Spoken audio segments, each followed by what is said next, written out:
Magandang gabi. Welcome sa Pampatulog Stories.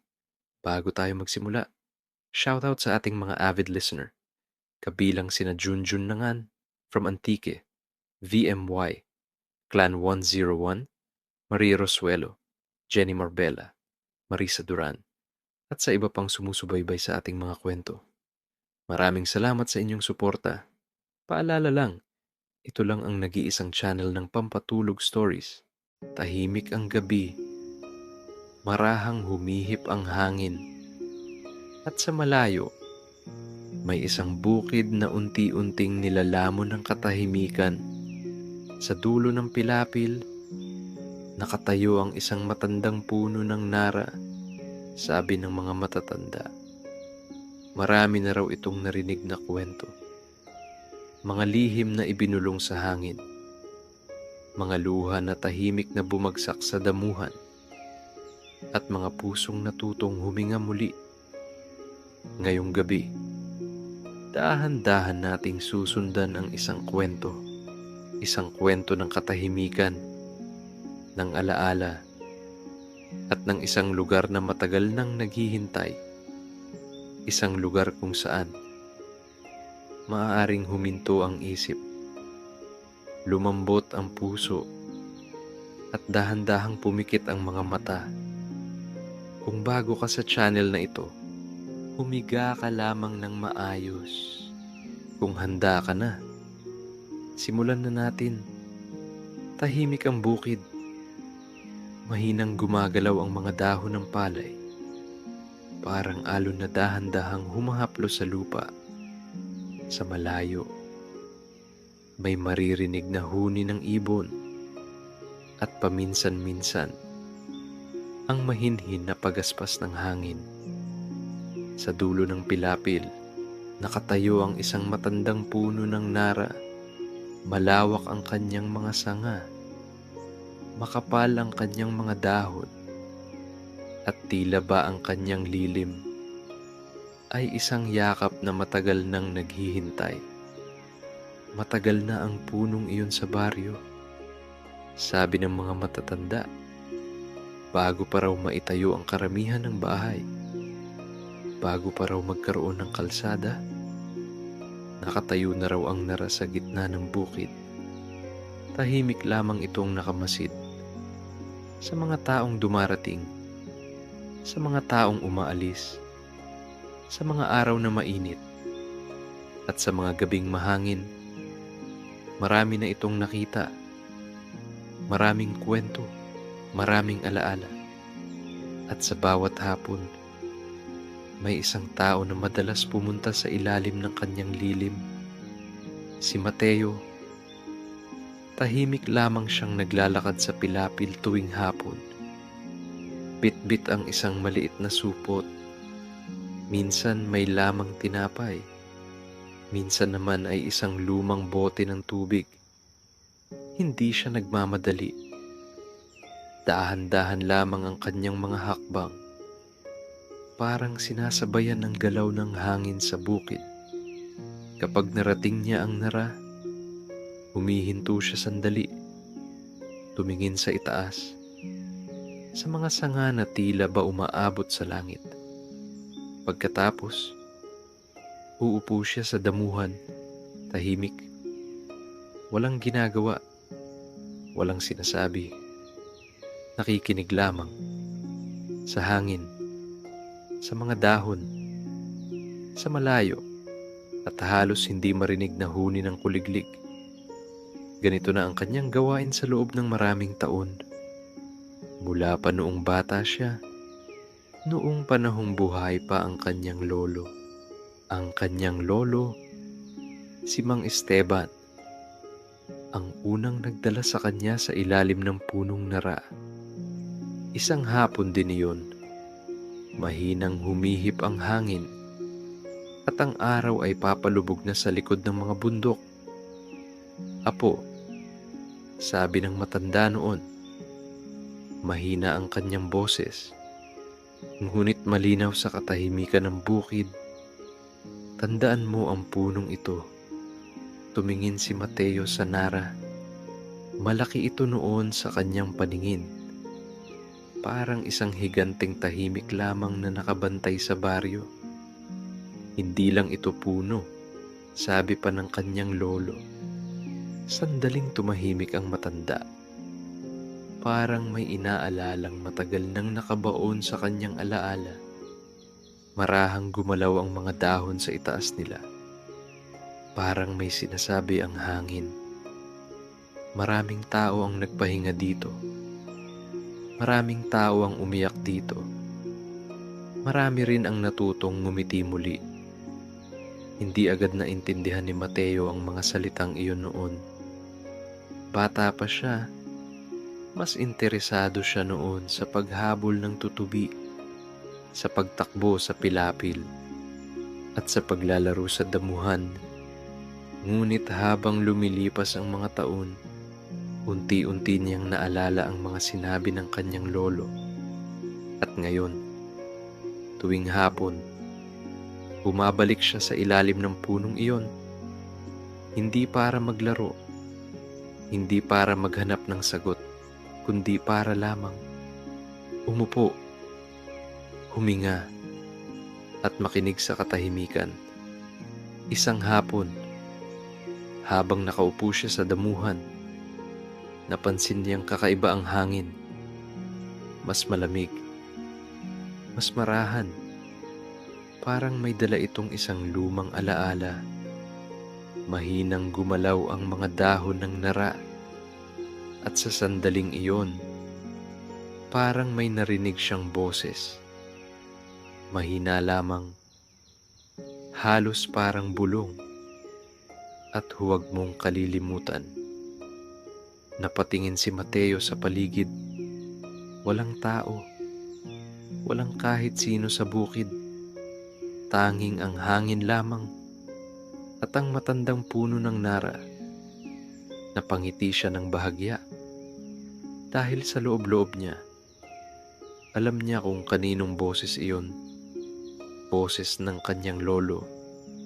At sa katahimikan ng hapon, habang dahan-dahang lumulubog ang araw, mas lalo niyang naalala ang mga kwento.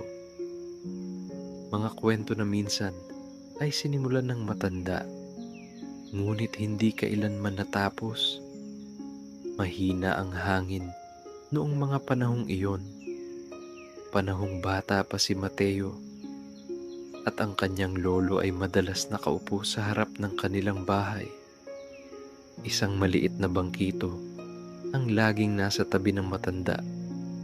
At sa bawat hapon, kapag nagsisimula ng lumamig ang hangin, doon sila nag-uusap. Tahimik ang baryo noon. Mas tahimik kaysa ngayon. Wala pang gaanong motorsiklo. Wala pang malalakas na radyo.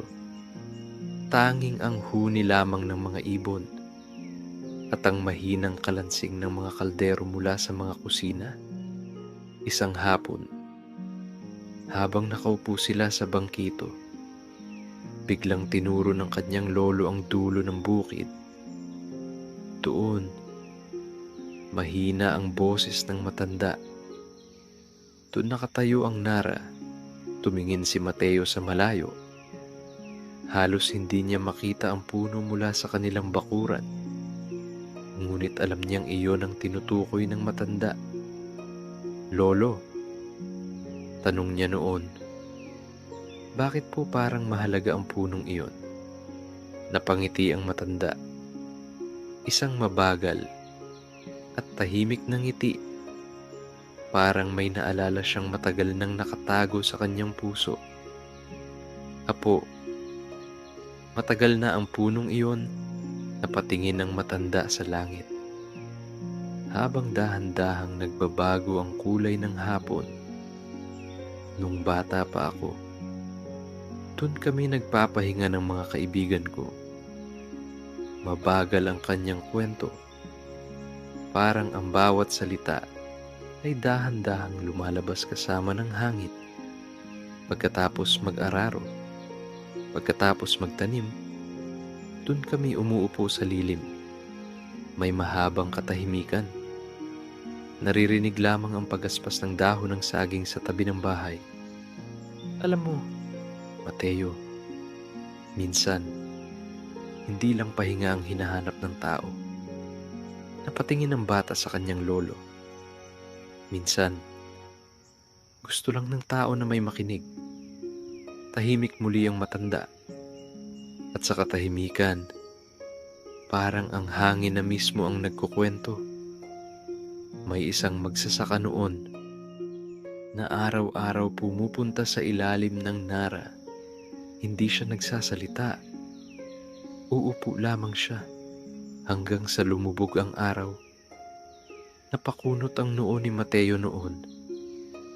Bakit po, lolo? Ngumiti ang matanda.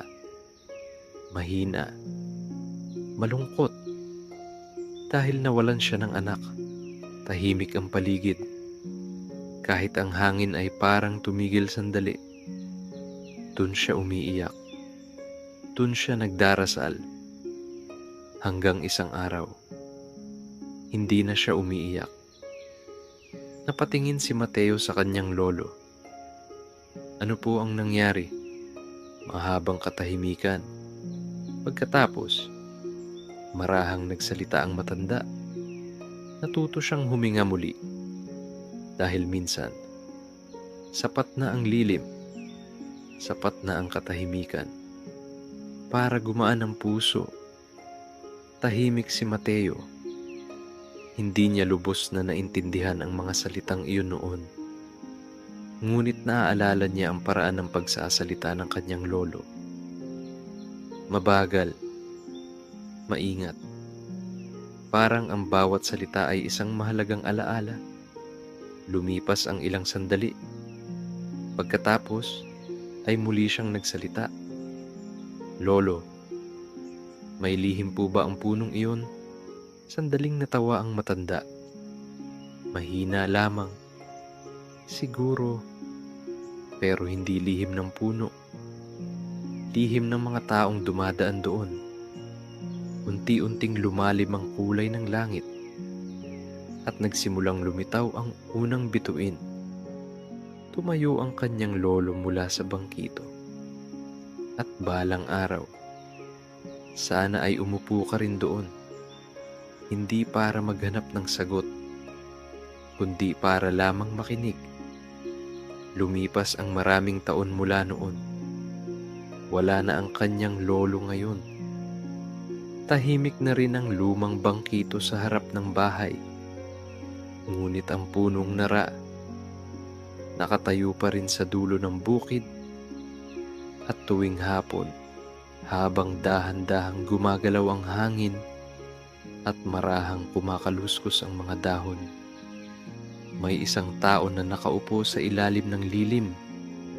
Tahimik lamang, nakikinig, at sa bawat sandali ng katahimikan, unti-unti niyang nauunawaan ang mga kwento ng matatanda. Hapon na. Ang araw ay nakahilig na sa kanlurang bahagi ng langit at ang kulay ng bukid ay unti-unting nagiging ginto. Mahinang humihip ang hangin. Dumadaan ito sa pagitan ng mga dahon ng palay. Parang marahang alon na gumugulong sa tahimik na dagat sa dulo ng pilapil. Naglalakad si Mateo. Mabagal lamang ang kanyang hakbang. Hindi nagmamadali. Parang alam niyang naghihintay lamang ang hapon para sa kanya. Bitbit niya ang isang maliit na supot. May lamang tinapay at isang lumang bote ng tubig. Ganito na ang kanyang nakasanayan. Tuwing hapon, tuwing nagsisimula ng lumamig ang hangin, dumadaan siya sa parehong pilapil, patungo sa parehong lugar, sa ilalim ng matandang nara. Nang makarating siya roon, huminto siya sandali, tumingin sa itaas, sa makakapal na dahon na tila ba sumasala sa liwanag ng araw. Ang mga sinag ng hapon ay dumadaan sa pagitan ng mga sanga. Parang maliliit na gintong sinulid na nahuhulog sa damuhan. Tahimik ang paligid, masyadong tahimik. Ang tanging maririnig lamang ay ang pagaspas ng dahon at ang mahinang huni ng kuliglig mula sa damuhan. Umupo si Mateo sa ilalim ng puno. Dahan-dahan, parang ayaw niyang gambalain ng katahimikan. Pagkatapos, humiga siya sa damuhan. Malambot ang lupa. Mainit-init pa mula sa sikat ng araw.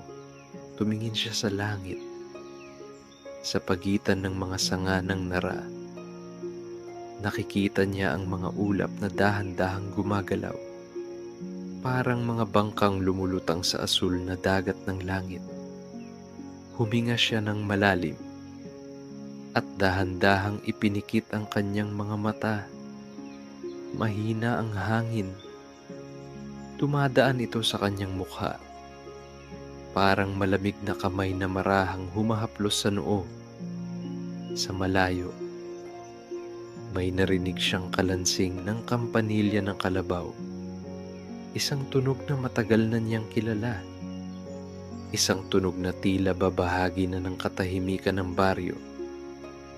Unti-unting bumibigat ang kanyang mga talukap. Ngunit hindi pa siya tulog. Nakikinig lamang siya. Sa hangin, sa mga dahon, sa tahimik na paghinga ng bukid. At habang nakahiga siya sa ilalim ng nara, unti-unting bumabalik sa kanyang alaala ang mga kwento ng kanyang lolo. Ang mabagal nitong boses, ang mga salitang tila ba sumasabay sa galaw ng hangin. Minsan, sapat na ang lilim, sapat na ang katahimikan upang gumaan ang puso. Napangiti si Mateo ng bahagya dahil ngayon, unti-unti niyang naiintindihan ang ibig sabihin noon. Ang buhay sa baryo ay hindi laging madali. May mga araw na mahirap. May mga araw na mabigat. May mga araw na tila ba walang sagot ang mga tanong ng mundo. Ngunit sa ilalim ng punong nara, parang lumalambot ang lahat. Parang ang hangin mismo ang nagsasabing, "Huwag kang magmadali, huminga ka muna." Marahang gumalaw ang mga dahon sa itaas. At sa sandaling iyon, may narinig siyang parang bulong, mahina lamang. Halos parang bahagi ng hangin. "Apo." Biglang dumilat si Mateo. Napaupo siya sa damuhan, tumingin sa paligid. Tahimik ang bukid, walang tao. Walang kahit anong gumagalaw maliban sa mga dahon ng nara. Napangiti siya dahil sa kanyang puso.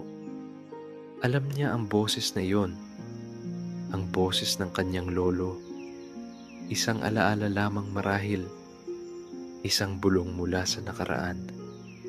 Ngunit sa ilalim ng punong iyon, ang mga alaala ay parang mas malinaw, mas buhay, mas malapit. Humiga muli si Mateo sa damuhan, huminga ng malalim, at sa katahimikan ng hapon, habang dahan-dahang lumulubog ang araw, mas lalo niyang naramdaman na may isang bagay na matagal nang gustong sabihin ng punong iyon. Isang kwento, isang lihim, isang alaala na naghihintay lamang na marinig. Mahaba ang buhay ng isang puno. Mas mahaba kaysa sa buhay ng maraming tao. Ang matandang nara sa dulo ng bukid. Tahimik lamang itong nakatayo sa loob ng maraming taon. Maraming panahon ang dumaan. Maraming ulan. Maraming tag-init. Maraming bagyo na dumaan at naglaho. Ngunit nanatili ang puno, tahimik, matatag, parang isang matandang tagapagbantay ng baryo. Sabi ng mga matatanda, noong unang panahon, hindi pa ganun karami ang bahay sa baryo. Malawak yung bukid, mas tahimik ang paligid, at sa gitna ng bukid, may isang maliit na punla ng nara. Iyon ang simula. Iyon ang itinanim ng mga unang magsasaka. Hindi dahil kailangan nila ng lilim noon, kundi dahil nais nilang may maiwan para sa mga darating na taon. Isang tanda, isang alaala, isang lugar kung saan maaaring huminto ang tao at magpahinga. Lumipas ang mga taon. Lumaki ang punla. Unti-unting kumapal ang mga sanga. Unti-unting lumawak ang lilim. At sa bawat taon na lumilipas, mas maraming tao ang dumadaan sa ilalim nito. Mga magsasaka na pagod matapos ang maghapong trabaho. Mga bata na naghahabulan sa damuhan. Mga matanda na naghahanap ng katahimikan sa hapon. Unti-unting naging bahagi ng buhay ng baryo ang punong iyon. Ngunit hindi lamang pahinga ang ibinibigay ng nara. May isa pa itong ginagawa.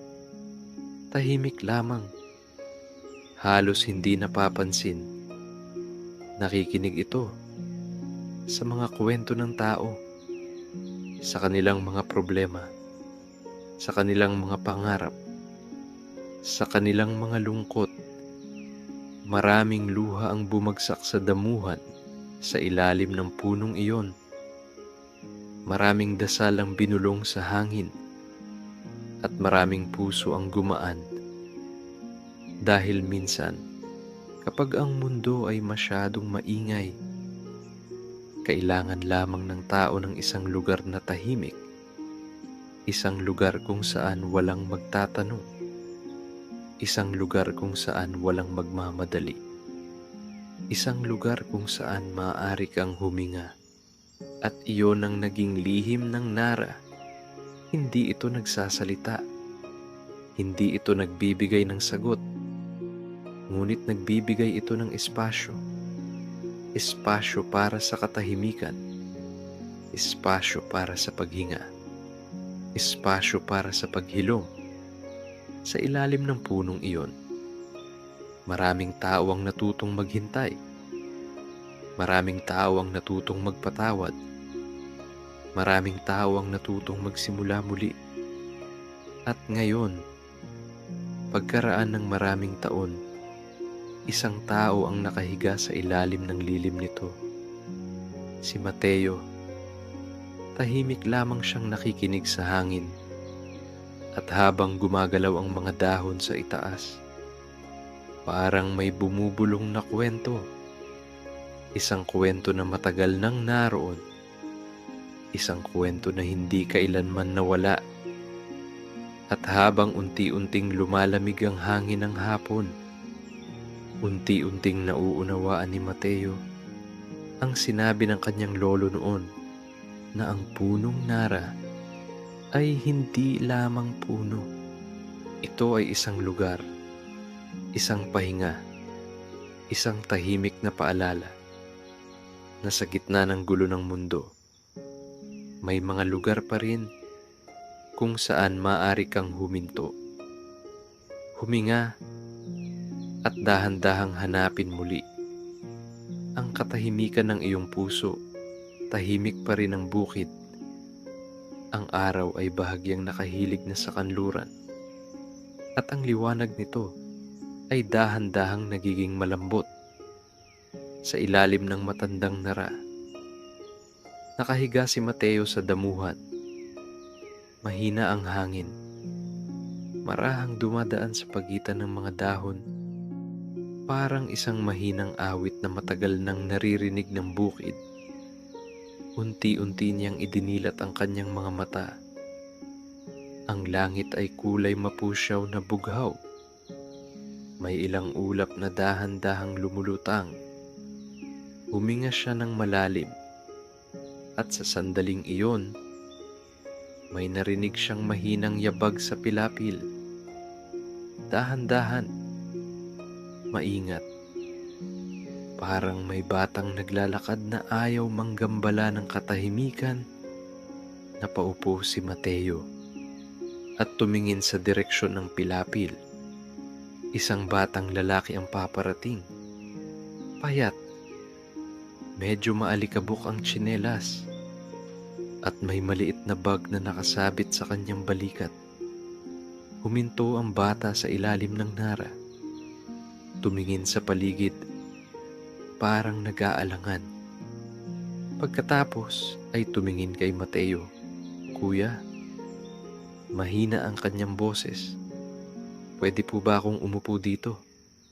Ngumiti si Mateo, isang mabagal at mahinahong ngiti. "Pwede," sabi niya. Ganito talaga ang ginagawa sa ilalim ng nara. Dahan-dahang umupo ang bata sa damuhan. Hindi sila nag-usap agad. Tahimik lamang sila. At sa katahimikan, mas malinaw marinig ang hangin. Mas malinaw marinig ang pag-aspas ng mga dahon. Mas malinaw marinig ang huni ng kuliglig. Matagal silang ganoon lamang. Pagkatapos, mahinang nagsalita ang bata. "Kuya, tahimik po dito." Tumango si Mateo. "Oo, ganyan talaga dito." Napatingin ang bata sa mga sanga ng puno. "Bakit po parang ang gaan ng pakiramdam dito?" Napangiti si Mateo. Naalala niya ang kanyang lolo. Ang parehong tanong. Ang parehong katahimikan. "Siguro," sabi niya, dahil marunong makinig ang lugar na ito. Napakunot ang noo ng bata. "Makinig?" "Oo." "Tingnan mo lang ang puno." Tumingin ang bata sa nara.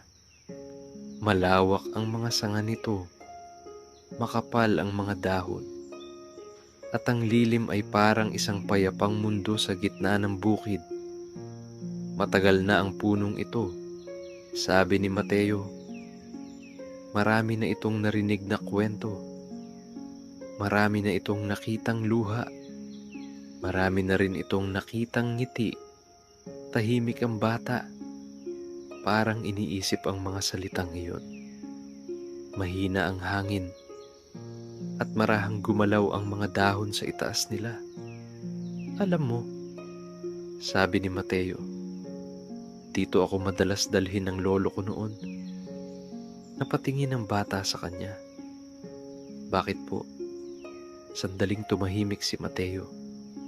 Pagkatapos ay marahang sumagot. Para matutong makinig sa katahimikan, napatingin muli ang bata sa bukid, sa malawak na damuhan, sa pilapil na dahan-dahang tinatahak ng hangin. "Kuya," sabi ng bata, "pwede po ba akong bumalik dito minsan?" Ngumiti si Mateo.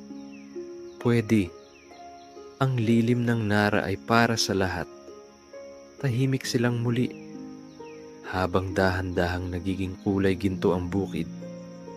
At sa sandaling iyon, parang may isang bagay na tahimik na ipinapasa mula sa isang henerasyon patungo sa susunod.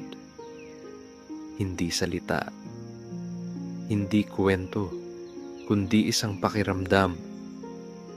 Ang pakiramdam ng katahimikan. Palubog na ang araw. Ang liwanag ng hapon ay nagiging mas malambot, mas tahimik. Parang ang buong bukid ay naghahanda na para sa gabi. Sa ilalim ng matandang nara, tahimik pa ring nakaupo si Mateo. Ang batang lalaki ay nakauwi na. Muli siyang naglakad sa pilapil, hanggang sa unti-unti itong mawala sa malayo. At ngayon, si Mateo na lamang ang natira sa ilalim ng puno. Humiga siyang muli sa damuhan. Malambot ang lupa. Mainit-init pa mula sa araw. tumingin siya sa langit, ang kulay nito ay nagiging kahel. Pagkatapos ay dahan-dahang nagiging lila. Mahina ang hangin, marahang dumadaan sa pagitan ng mga dahon. Parang isang lumang awitin na paulit-ulit na inaawit ng bukid.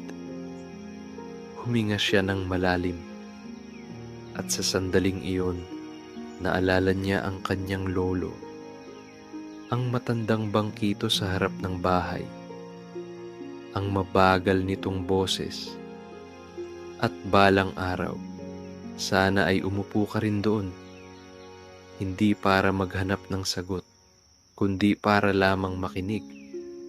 Napangiti si Mateo dahil ngayon, alam na niya kung ano ang ibig sabihin noon. Ang buhay ay parang bukid. May panahon ng pagtatanim, may panahon ng paghihintay, may panahon ng pag-aani, at may panahon ng pahinga. Sa ilalim ng nara, parang mas madaling maalala ang mga bagay na iyon, mas madaling tanggapin ang paglipas ng oras, mas madaling huminga sa malayo. Narinig niya ang huni ng ibong pauwi na sa pugad. Narinig din niya ang mahinang kalansing ng kampanilya ng kalabaw. Unti-unting dumidilim ang langit, at ang unang bituin ay lumitaw sa pagitan ng mga sanga ng nara. Humiga si Mateo nang mas komportable sa damuhan. Ipinihit ang kanyang ulo sa gilid at ipinikit ang kanyang mga mata. Mahina ang hangin, mahina ang kuliglig, at ang bukid ay tila ba nagiging mas tahimik pa. Parang ang buong mundo ay bumabagal. Parang ang oras ay marahang naglalakad sa pilapil ng gabi. At sa ilalim ng matandang nara, habang marahang gumagalaw ang mga dahon sa itaas, parang may isang lumang tinig na muling bumubulong sa hangin. Apo, magpahinga ka muna. At sa katahimikan ng gabing iyon, sa pagitan ng hangin at ng mga alaala, unti-unting bumigat ang mga mata ni Mateo hanggang sa dahan-dahan, unti-unti at marahan, siya ay napapikit habang ang matandang nara ay patuloy na nakatayo sa gitna ng bukid, tahimik, matatag at mapagkalinga para sa sino mang dadaan at hahanap ng lilim sa gitna ng mahabang paglalakbay ng buhay. At habang lumalalim ang gabi, habang nagiging mas malamig ang hangin, ang bukid ay nananatiling tahimik. Tahimik, payapa, at puno ng mga kwento na marahang binubulong ng hangin sa ilalim ng matandang puno ng nara. At ngayon, tahimik na ang bukid. Ang hangin ay marahan ng dumadaan sa pagitan ng mga dahon, at ang matandang nara ay patuloy na nakatayo, tahimik, matatag, at mapagkalinga, tulad ng ginawa nito sa loob ng maraming taon. Kung nakapikit ka na ngayon at dahan-dahan ng dinadala ng antok, hayaan mo lamang ang katahimikan, hayaan mo ang hangin, hayaan mo ang gabi, at hayaang magpahinga ang iyong isip. Kung nagustuhan mo ang kwentong ito, maaari mong i-like ang video at mag-subscribe sa channel para sa mas marami pang mga kwentong pampatulog, mga tahimik na kwento ng probinsya, at mga kwentong makakatulong sa iyong makatulog ng mahimbing.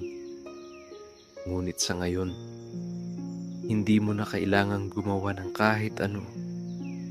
Huminga lamang ng marahan, ipikit ang iyong mga mata, at hayaang dalhin ka ng gabi sa isang mahimbing at payapang tulog. Magandang gabi.